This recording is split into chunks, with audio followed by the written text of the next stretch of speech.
Hi guys, this is Simon Sage from iMore. Today we are taking a look at Sneak Bandit.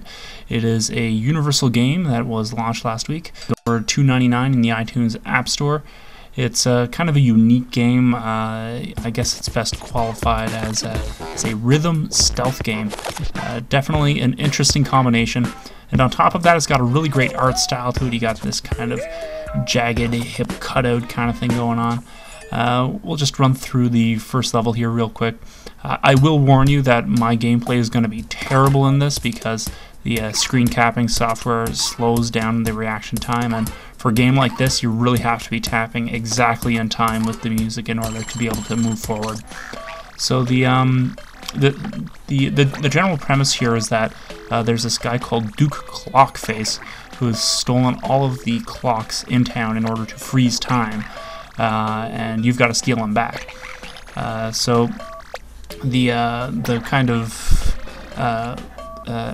sidekick here, Herbie the Frog, he's outlining what's going on here.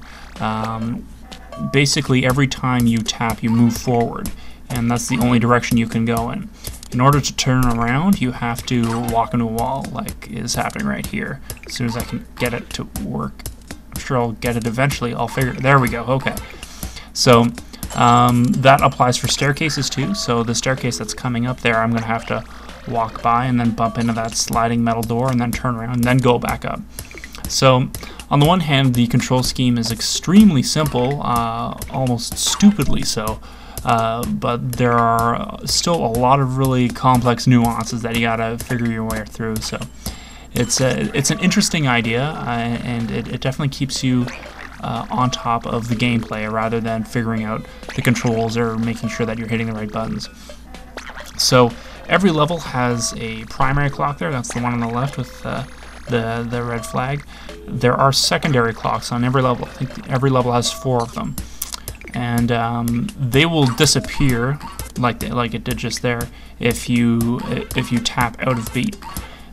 You only need to get that last one in order to win, but if you get those secondary ones, then you unlock extra levels, which we'll take a look at a little bit later.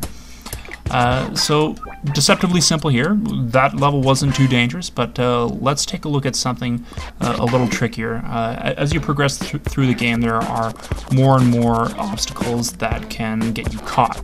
So there are security guards that will, if they've got line of sight, but they turn around back and forth a bunch, and you can jump on their head and stuff. This is one of those bonus levels that I was telling you about earlier.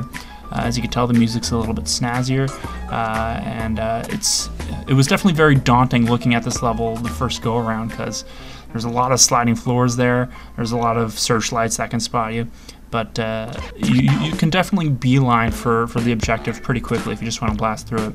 You'll notice that along the top in the level selector here, there's check marks next to levels that I've just beaten and stars next to ones that I've gotten all of the secondary clocks in. So this is one of the further levels in the first chapter.